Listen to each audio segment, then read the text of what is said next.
और आइए आज भारतीय संविधान ज्ञान सप्ताह यज्ञ और साप्ताहिक परिचर्चा की जो हमारी तैयारी है उसका यदि हम बात करें, सबसे पहले प्रारंभ में यदि मैं भारत के संविधान की बात करूं तो भारतीय संविधान का निर्माण कैसे होता है उस पर हम खास चर्चा करेंगे। और सबसे बड़ी बात, यदि मोटे तौर पर देखा जाए तो भारत में लगभग 1498 से लेकर के और 1947 तक जो पीरियड था जब हमारा देश गुलामी में जकड़ा रहा, तो ये मोटा मोटा एक पीरियड काल है। बदलाव हालांकि बीच बीच में आते रहे। 1758 से लेके और 1858 के बीच में बहुत ज़्यादा डाइवर्जन आता है, और फिर 1858 के बाद 1947 का जो पीरियड था ये पूरा टर्निंग रहा है। उसके इतिहास में भी हम यदि किस तरह की संविधान सभा का निर्माण होता है, कैसे संविधान सभा बनी 1946, यानी यदि मैं उन लोगों की बात करूं जिन्होंने वास्तविक ही ये बोला कि हमारा संविधान अपना हो, जब लगातार देश के लिए बहुत पहले से जो 1885 में कांग्रेस का मतलब एक इंटेलेक्चुअल, एक ऐसी सभा तैयार की गई थी जो अंग्रेजों से बात करेंगे हमें क्या करना है, कैसे हमारा संविधान बनेगा। इस पर बात करने के लिए जिस सभा का गठन किया गया था उसका नाम कांग्रेस था। हम यदि पूर्व में जाकर के ये समझाने का आपको प्रयास करेंगे, लगभग 1940 और 42 के लगभग जब सेकेंड वर्ल्ड वॉर समापन की ओर था, तो शायद अंग्रेजों को लग गया था कि अब हम भारत में रह नहीं पाएंगे और हम वो वास्तविक ही सत्ता भी सौंपना चाहते थे। तो उनके द्वारा वो एक एम.एन. रॉय 1934 में एम.एन. रॉय थे जिन्होंने 1934 में कम्युनिस्ट थे, इन्होंने डिमांड की थी कि हमारा संविधान हो, हमें संविधान का निर्माण करना चाहिए। उसके बाद 1940 अगस्त ऑफर आता है। 1940 में अगस्त के मंथ में बोला जाता है कि आप अपने संविधान का निर्माण कीजिए। 42 की यदि बात करो, क्रिप्स एक कमेटी आती है जो प्रपोजल लेके आती है, लेकिन वो प्रपोजल पास नहीं होता है। फिर 1946 कैबिनेट मिशन आता है 1946 में, जहाँ से यदि आप भारत के संविधान किताब पढ़ेंगे और जो भी एम लक्ष्मीकांत की हो, कश्यप की हो, डॉक्टर दुर्गादास बसु की हो, जिसकी भी आप किताब पढ़ेंगे शायद वो यहीं से चालू हो जाती। कई किताबें संविधान का जब निर्माण हो जाता है उसके इतिहास हम तो जब सबसे पहले ये बताया गया, हम वो पॉइंट भी आपके लिए बताएंगे कि आप दिमाग में रखें कि कितने लोगों ने साइन किए थे संविधान पर। यदि जब पहले दिन ये प्रपोजल रखा गया कैसे होगा चुनाव, तो उस टाइम यहाँ पर 3 टाइप से सरकारें चलती थी, यानी प्रिंसिपल स्टेट हुआ करता था और प्रोविंसेस और कमिश्नरी क्षेत्र होता था। प्रिंसिपल स्टेट का मतलब जहाँ पर राजाओं का राज होता था, और ब्रिटिश इंडिया, और साथ में और यदि हम इसके डीप में जाएं तो प्रोविंसेस का मतलब आप कह सकते हैं 11 यानी 11 प्रोविंसेस थे उस टाइम, और 4 कमिश्नरी क्षेत्र थे। अभी वर्तमान यदि मैं बात करूं जिस तरीके से आज स्टेट है, राज्य हैं 28, उस जमाने 11 थे, और कमिश्नरी क्षेत्र यानी जैसे यूनियन टेरिटोरियल सिटीज़ हैं, केंद्र शासित प्रदेश, उस टाइम 4 ऐसे कमिश्नरी क्षेत्र बोला जाता था उनको, और प्रिंस स्टेट। जब वो अंग्रेज लोग यहाँ एक कैबिनेट मिशन ने सलाह दी कि आप इस तरह संविधान बनाने के लिए एक सभा बनाई जाए, कैसे बनेगी सभा, इस पर जब चर्चा होती है तो यानी 1946 में कि जब मैं बात करूं, जब जो इलेक्शन हुआ था 1946 में पहली बार हुआ था, संविधान सभा का जो निर्माण होता है वहां से हम आपको ले चलेंगे। तो 4 कमिश्नरी क्षेत्र से ABCD, और जो थे उसमें अजमेर, बॉम्बे, और C कुरुक जो कर्नाटका में हैं, और D दिल्ली, ये 4 कमिश्नर क्षेत्र थे। 11 में चुन के जो आने थे 292, यानी एक सभा बनाई जाएगी। ये सभा भारतीय संविधान का निर्माण भी करेगी, साथ ही साथ जब तक पूरा सरकार का गठन नहीं हो जाता है तब तक ये एक जो नींव उसी दिन डल गई थी सरकारों की, ये जो यानी प्रतिनिधित्व करेंगे। कुछ डेटों की यदि मैं बात करूं तो जब 389 यानी 93 जो प्रिंसिपल स्टेट्स आने थे वो नॉमिनेट होके आने थे, मनोनीत होने थे वो। तो ये कई बार क्वेश्चन आता है कि मनोनीत कितने थे? 93। टोटल ये 389 हो जाता है। और चुनाव होता है इसमें, जब चुनाव होता है तो 208 कांग्रेस के आते हैं और 75 जो है मुस्लिम लीग के जीत करके आ जाते हैं और 15 इंडिपेंडेंट कैंडिडेट्स आ जाते हैं, यानी 296 का चुनाव हो जाता है। और जब संविधान सभा का निर्माण हो जाता है, इस 389 की यदि मैं बात करूं, और जब पहले दिन ये सभा जब बैठते 9 दिसंबर 1946 को, तो उस दिन मात्र 211 लोग यानी 208 कांग्रेस और 3 इंडिपेंडेंट कैंडिडेट बैठते हैं और मात्र शक्ति का महिलाओं का तो उसी दिन से समाज में रोल रहा है। हालांकि कम रहा है, यदि अभी वर्तमान की बात करूं, महिलाओं के लिए बहुत सारे मुद्दे होते हैं, लेकिन संख्या तब भी कम थी, आज भी थी। वो 389 में चुनने के बाद जब पहले दिन 9 दिसंबर को सभा बैठती है तो उस दिन 15 महिलाएं थी उसमें। और आगे जब 26 नवंबर 1949 को संविधान तैयार हो जाता है, अडॉप्ट किया जाता है, और 24 जनवरी 1950 को आखिरी दिन, यानी जो अभी मैं बात कर रहा हूँ 2 साल 11 में 18 दिन, 3 बार रीडिंग होता है इसकी। और जब रीडिंग होता है तो डॉक्टर राजेंद्र प्रसाद इस सभा का नेतृत्व करते हैं, सभापति होते हैं उस दिन। और जो पांडुलेखन समिति, जो ड्राफ्टिंग कमेटी थी भीमराव अंबेडकर की, वो लाते थे। और जैसे कि मैं बात कर रहा constitutional legal adviser Venigalla Narasimha Rao, VN Rao जो थे, वो लिख करके भेजते थे। और आगे जब संविधान सभा बैठती, ये भी पूरा डिक्लेयर किया गया था कोई डिस्प्यूट नहीं होगा, मिल बैठ के बात की जाएगी, जिस तरह वर्तमान में लोकसभा राज्यसभा में देखने को मिलता है गतिरोध, वो उस टाइम नहीं था, नहीं कोई गतिरोध हुआ। जो भी बातें थी सूक्ष्म तौर पर रखी गई और संविधान का निर्माण हुआ। 24 जनवरी 1950 यानी आखिरी दिन जब सभा बैठती है, उस दिन ही भारतीय संविधान पर सिग्नेचर होते हैं। उस दिन 284 जो सदस्य थे वो साइन करते हैं। लगभग उस दिन 9 महिलाएं उस दिन मौजूद थी। और जब, जैसे कि मैं पूर्व में बात कर रहा था, 389 का निर्माण होना था, इसी दौरान बीच में भारत की जनसंख्या उस टाइम में बात करो, जब देश डिवाइडेड हुआ था 1947 में, 39 to 40 करोड़ के लगभग पॉपुलेशन थी उस दिन देश में। और फिर 9 दिसंबर के बाद 11 दिसंबर को सभा दोबारा बैठती है। और उस दिन ये फ्रांस के एक पैटर्न चलता था। पहले दिन सच्चिदानंद सिन्हा सबसे ओल्ड एज थे, उनको मुख्य सभापति बनाया जाता है। उसके बाद 11 तारीख को डॉक्टर राजेंद्र प्रसाद पर मोहर लगाई जाती है और 13 को रेजोल्यूशन पास, यानी ऑब्जेक्टिव यानी जो कि प्रेम्बल बन जाता है बाद में, पंडित जवाहरलाल नेहरू ने पेश किया कैसे कैसे स्वरूप बनेगा। 13 तारीख को पूरा डिक्लेयर हो गया, डॉक्टर राजेंद्र प्रसाद इस सभा के अध्यक्ष होंगे। और 24 जनवरी जब साइन किया गया था, 2 चीज़ें और हुई, यानी उस दिन 3 चीज़ें हुई थी, यानी राष्ट्रीय गान, राष्ट्रीय सॉन्ग को स्वीकार किया गया, साथ ही साथ डॉक्टर राजेंद्र प्रसाद देश के राष्ट्रपति होंगे, ये भी 24 तारीख को डिक्लेयर किया गया था।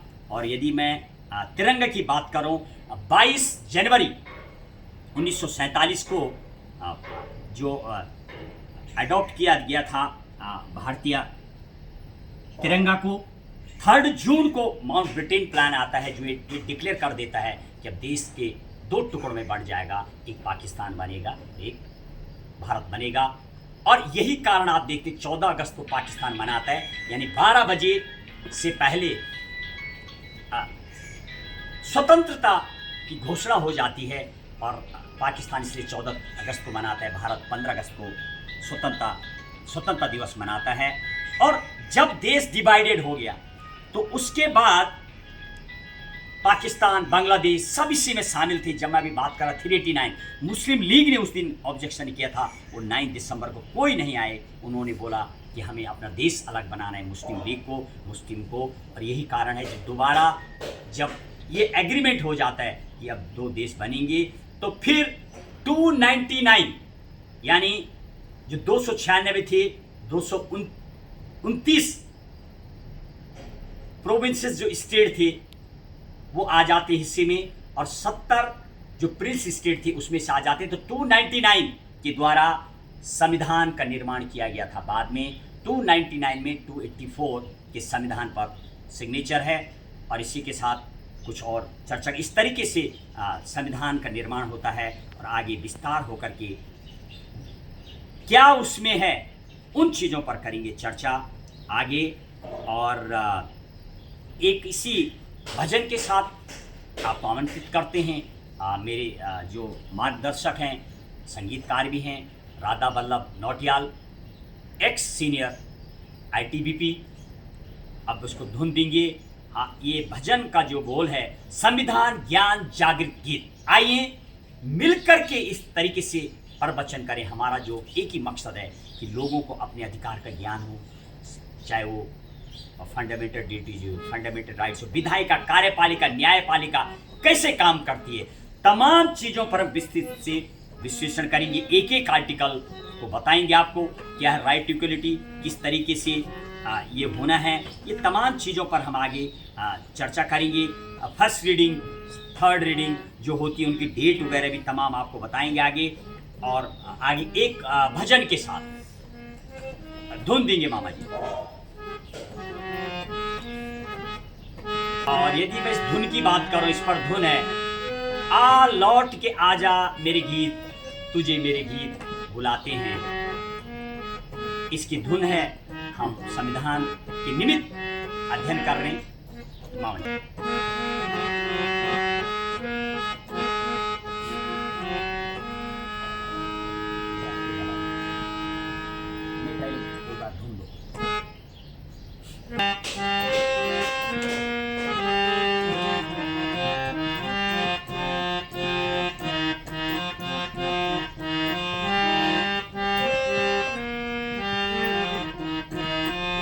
आओ जागृत हो मेरे भारतीय, तुम्हें संविधान बुलाता है। आ जागृत हो मेरे भारतीय, तुझे संविधान बुलाता है। यह तेरा है हित कर्मी, यह समझे है तेरी पीर, तुझे संविधान बुलाता है। आओ जागृत हो मेरे भारतीय, तुम्हें संविधान बुलाता है। आ जागृत हो मेरे भारतीय, तुझे संविधान बुलाता है।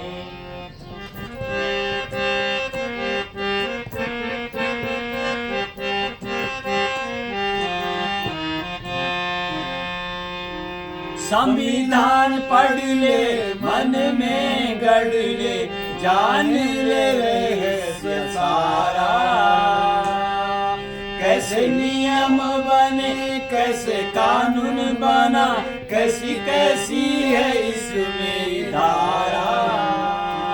कैसे लागू है इसकी समझ मेरे मीत, तुझे संविधान बुलाता है। आओ जागृत हो मेरे भारतीय, तुम्हें संविधान बुलाता है। आज जागृत हो मेरे भारतीय, तुझे संविधान बुलाता है।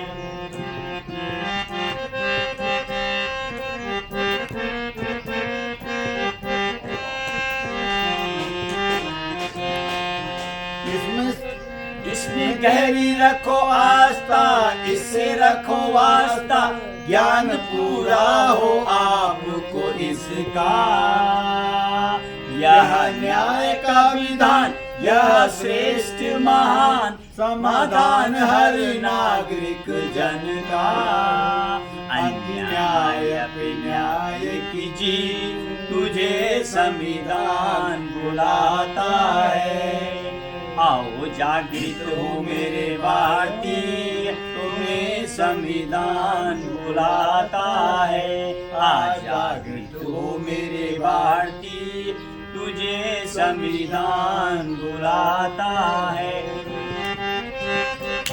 यह तेरा है हित कर्मी, यह समझे है तेरी पीर, तुझे संविधान बुलाता है। आओ जागृत हो मेरे भारतीय, तुम्हें संविधान बुलाता है। आज जागृत हो मेरे भारतीय, तुम्हें संविधान बुलाता है। हमारी आवाज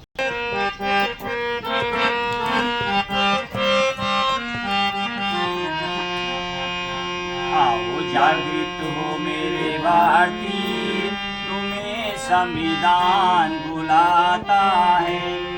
जागृत हो मेरे भारतीय, तुझे संविधान बुलाता है। यह तेरा है हित कर्मी, यह समझे है तेरी पीर, तुझे संविधान बुलाता है। और इसी के साथ संगीतकार और मेरे मार्गदर्शक राधा बल्लभ जी सहयोग कर रहे थे, और साथ में हरीश कोहली आज हमें सहयोग कर रहे हैं, तोता बाबा गोपाल नाम से, और प्रताप राणा जी जो हमें बराबर सहयोग दे रहे हैं। कई ऐसे संत मंडलियों का हमें इस कथा के लिए सहयोग मिल रहा है। मैं उनका इस कथाभ्यास में उन सभी का तहे दिल से शुक्रगुजार करता हूँ। जिन साधना जोशी जिनके द्वारा कई भजन लिखे गए हैं इस कथा श्रवण के लिए, इस परिचर्चा के लिए। साथ ही आप प्रवक्ता हैं अनिल बहुगुणा संस्कृत महाविद्यालय में, आप यानी विश्वनाथ संस्कृत महाविद्यालय उत्तरकाशी में आपके द्वारा परभा विद्वान अनेक ऐसे लोग और जिनकी स्वरचित रचनाएं गीत हम तक पहुँचे, उनका हम श्रवण करेंगे जब हम अपना साप्ताहिक परिचर्चा चलाएंगे। इसके अलावा कई लोग ऐसा भी प्रत्यक्ष अप्रत्यक्ष रूप से राम किशोर दास जी महाराज त्यागी बाबा नाम से प्रसिद्ध, जिनकी बद्री गायों की गौशाला है, श्री अखिल भारतीय श्री हनुमान गौ सेवा ट्रस्ट है आपकी, सब्बल सिंह मेह जी। इसके अलावा कई लोग मनोज कोहली, सुमन बडूनी, विजय बडूनी, गोपाल रावत, नवनीत तुनियाल, उत्तम गुसाई, शंकर गुसाई। मेरी जो खास जो एक समिति है Ganga 24 express education research academy, 13 लोग उसमें, गीता गैरोला और अनेक ऐसे जो मुझे इसके लिए, इस कथा के लिए सहयोग करते हैं। और मेरे जो मीडिया के आदर्श गुरु जी हैं, जो मैंने पहले उससे चर्चा की थी, श्रीवर्धन त्रिवेदी एबीपी सनसनी में आप आते हैं और आपके मार्गदर्शन में भी मुझे उसके लिए हुआ है, और आगे हम इसकी परिचर्चा करेंगे। इसी के साथ हम और आगे एक भजन के साथ, और उसके बाद आगे संविधान के निर्माण और कुछ चीज़ों पर खास हम चर्चा करेंगे। फंडामेंटल ड्यूटीज़ कितनी हैं, कैसे हैं, पंचायती राज व्यवस्था पर खास पर चर्चा रहेगी हमारी। फिलहाल के लिए हम थोड़ा, अब हमारी कुछ मंडली है जो अभी ब्रेक लेना चाहेगी, फिर आरंभ करेंगे। इसी के साथ जय गंगा माँ जय हिंद। और मेरे आज मार्गदर्शक राधा बल्लभ नौटियाल जी हैं, जो लगातार मुझे मार्गदर्शन करते रहते हैं, मार्गदर्शक के रूप मेरे साथ रहते हैं बराबर। मामा जी, आज का जो अभ्यास सत्र है इसको लेके और तमाम चीज़ों को लेके क्या आप बोलना चाहेंगे, थोड़ा बताइए। श्री महेश बहुगुणा जी, आपको मैं इस बात के लिए बहुत बहुत धन्यवाद देता हूं और आपकी सराहना करता हूं कि आपने भारतीय संविधान का जो स्वरूप है उसका ज्ञान देने के लिए आपने साप्ताहिक संविधान ज्ञान यज्ञ का भविष्य में आयोजन करने का संकल्प किया है, जो अवश्य पूर्ण होगा। और इसी संकल्प को आप सार्थक करने के लिए जो निरंतर पूर्वाभ्यास कर रहे हैं, उसमें आपकी वाणी मुखरित रहे और आपके द्वारा किया जाने वाला ये अभ्यास संदेश के रूप में भी लोगों तक पहुंचता रहे, ताकि लोग अपने संविधान को जानने के प्रति जागृत हों और हमारे देश का प्रत्येक नागरिक अपने संविधान की गहराई को और उसके अंदर जो लिखा हुआ है, विधि विधान है, कानून है, धाराएं हैं, अनुच्छेद हैं और अन्याय के प्रति लड़ने के लिए, न्याय प्राप्त करने के लिए हमारे जो अधिकार हमको दिए गए हैं उसे जानने का हक प्रत्येक नागरिक को है। और इसी जानकारी को देने के लिए आप जो निरंतर प्रयास कर रहे हैं संविधान, अपने भारतीय संविधान को लेकर के, उसके लिए मैं प्रार्थना करता हूं भगवान से कि आपका ये प्रयास निरंतर जो है उत्तरोत्तर इस प्रकार से लोगों के बीच में पहुंचे कि आपकी कही हुई हर बात लोगों को हृदयंगम हो और लोग गहराई से अपने संविधान के प्रति जानकारी प्राप्त कर सकें। इसी कामना के साथ आपके इस कार्यक्रम को भविष्य में सफल होने के लिए मैं बहुत बहुत शुभकामना देता हूं। तो बहुत बहुत धन्यवाद आपका। बस इसी के साथ इस सबसे विश्व का ही नहीं और इस भारत माँ का जो पवित्र ग्रंथ भारतीय संविधान है, इसका हम श्रवण करेंगे। हमारा उद्देश्य है कि प्रत्येक नागरिक अपने अधिकार को जाने और इस पवित्र ग्रंथ, हमारे संविधान में सब धर्मों के लिए व्यवस्था बनाई गई है, चाहे हिंदू मुस्लिम सिख ईसाई हो या कुरान हो, बाइबल हो, या हिंदू की जो ग्रंथ 18 पुराण हैं, उन सब के लिए जगह दी गई है। यानी और गुरु गोविंद साहिब ग्रंथ हैं या कोई भी पुराण है, उसी को लेकर के सर्वधर्म, और शायद ये जो संविधान है जो कवच के रूप में हर नागरिक के लिए इतना अहम है, वो एक खेती करने वाले से लेके 4th क्लास से लेकर के राष्ट्रपति, प्रधानमंत्री से लेकर के गवर्नर, विधायिका, कार्यपालिका, न्यायपालिका जिस क्षेत्र में कार्य करती है, इस संविधान के तहत काम करते हैं, चाहे वो न्यायपालिका हो, तमाम और कैसे कार्य करते हैं, क्या किसके अधिकार क्षेत्र हैं, जब हम श्रवण करेंगे, साप्ताहिक पर चर्चा करेंगे, एक एक पर हम विस्तृत व्याख्या करेंगे। इसी के साथ जय संविधान, जय भारत, जय हिंद।